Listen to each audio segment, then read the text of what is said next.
7월 30일 목요일 복 있는 사랑 큐티 본문 예레미야 21장 8절에서 14절까지 말씀을 보도록 하겠습니다. 여호와께서 말씀하시기를 보라 내가 너희 앞에 생명의 길과 사망의 길을 두었노라 너는 이 백성에게 전하라 하셨느니라. 이 성읍에 사는 자는 칼과 기근과 전염병에 죽으려니와 너희를 애워싼 갈대아인에게 나가서 항복하는 자는 살 것이나 그의 목숨은 전리품같이 되리라.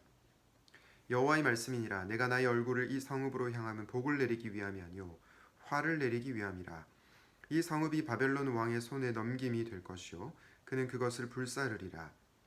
유다 왕의 집에 대한 여호와의 말을 들으라. 여호와께서 이와 같이 말씀하시니라. 다윗의 집이여 너는 아침마다 정의롭게 판결하여 탈취당한 자를 압박자의 손에서 건지라. 그리하지 아니하면 너희의 악행 때문에 내 분노가 불같이 일어나서 사르리니 능히 끌 자가 없으리라. 여호와의 말씀이니라. 골짜기와 평원 바위의 줌이나 보라 너희가 말하기를 누가 내려와서 우리를 치리요 누가 우리의 거처에 들어오리요 하거니와 나는 내 대적이라. 내가 너희 행위대로 너희를 벌할 것이요 내가 또 수풀에 불을 놓아 그 모든 주위를 사르리라. 여호와의 말씀이니라. 아멘. 오늘은 신앙의 중립지대는 없습니다 라는 제목으로 하나님의 말씀을 증거하려고 합니다. 여러분, 우리 신앙생활을 무엇에 비유할 수 있을까요?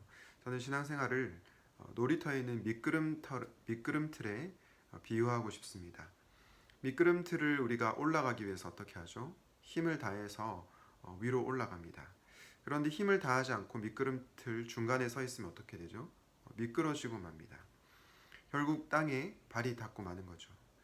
만약 이 땅이라고 하는 것을 재앙과 심판, 사망이라고 상징한다면 우리는 신앙에 있어서 이 미끄럼틀을 올라갈 때 신앙에 있어서 성장하지 않고 가만히 있게 되면 미끄러져서 결국은 사망에 이른다. 그리고 재앙을 당하게 된다는 것을 알 수 있습니다. 여러분, 오늘날 많은 그리스도인들이 적당주의에 빠져서 신앙생활을 하는 것 같습니다. 주일날 내가 피곤한데 정말 너무 피곤한데 몸을 이끌고 교회에 나가주는 것만도 얼마나 대단한 일이냐.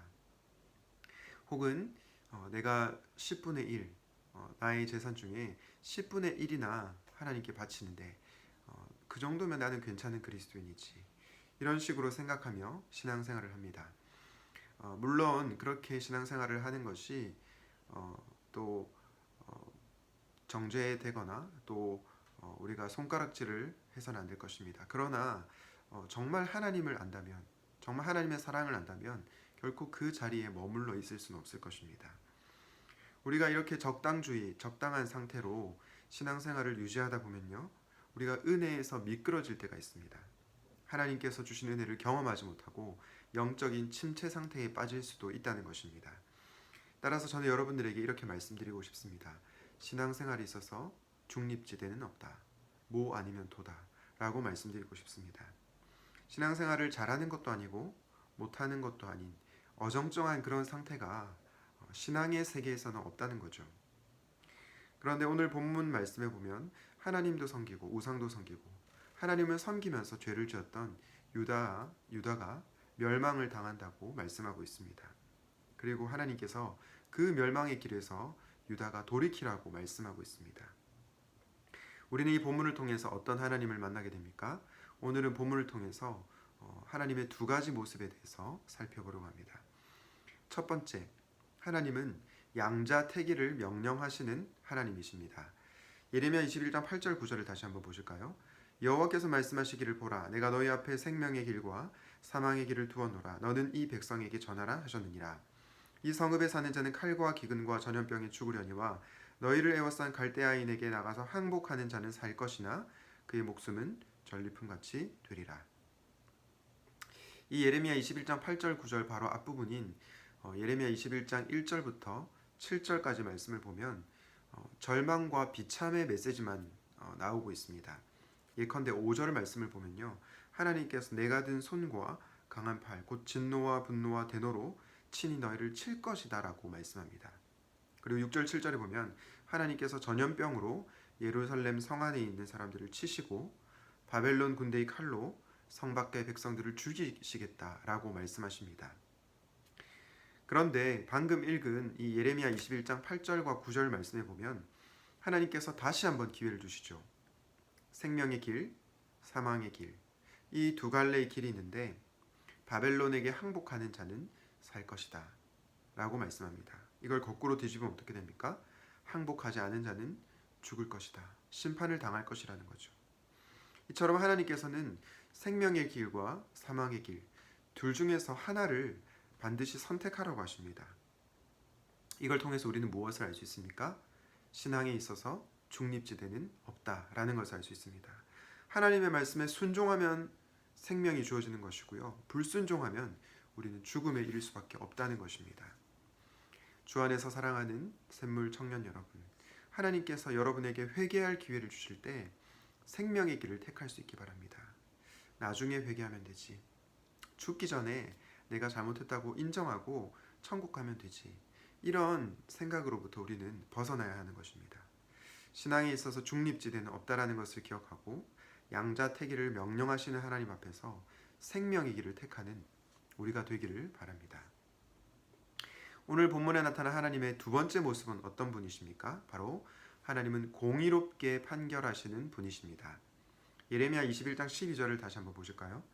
여호와께서 이와 같이 말씀하시니라. 다윗의 집이여, 너는 아침마다 정의롭게 판결하여 탈취당한 자를 압박자의 손에서 건지라. 그리하지 아니하면 너희의 악행 때문에 내 분노가 불같이 일어나서 사르리니 능히 끌 자가 없으리라. 하나님께서 유다 왕가가 공의와 의를 행하지 않는 것에 대해서 분노하십니다. 여러분, 우리가 믿는 하나님은 어떤 분이십니까?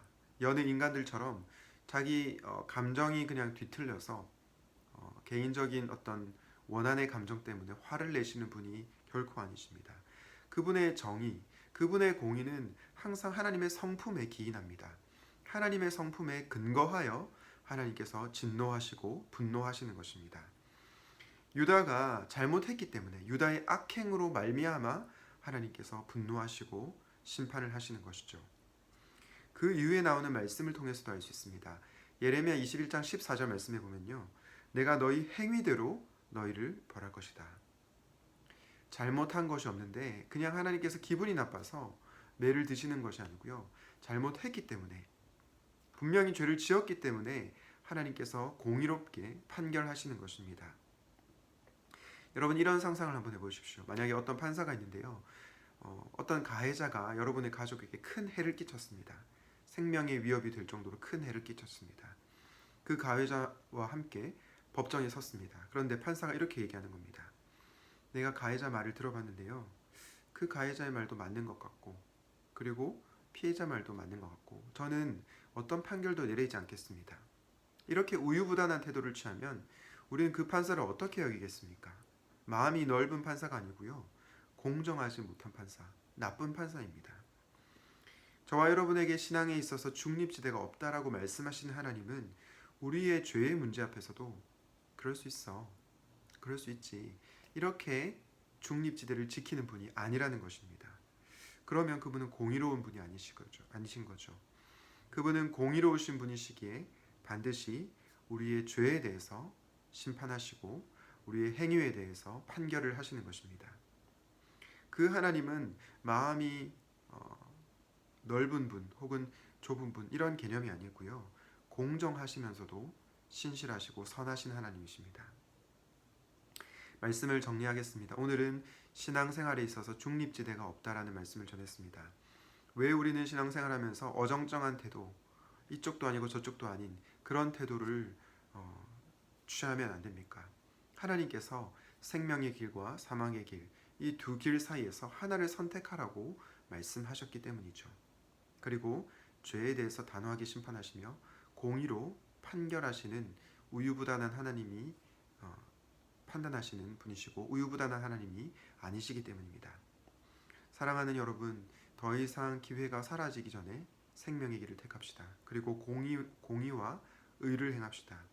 하나님께서 원하시는 생명의 길, 공의의 삶을 살아가는 우리 모두가 되기를 예수님의 이름으로, 주님의 이름으로 축원드립니다. 기도하겠습니다.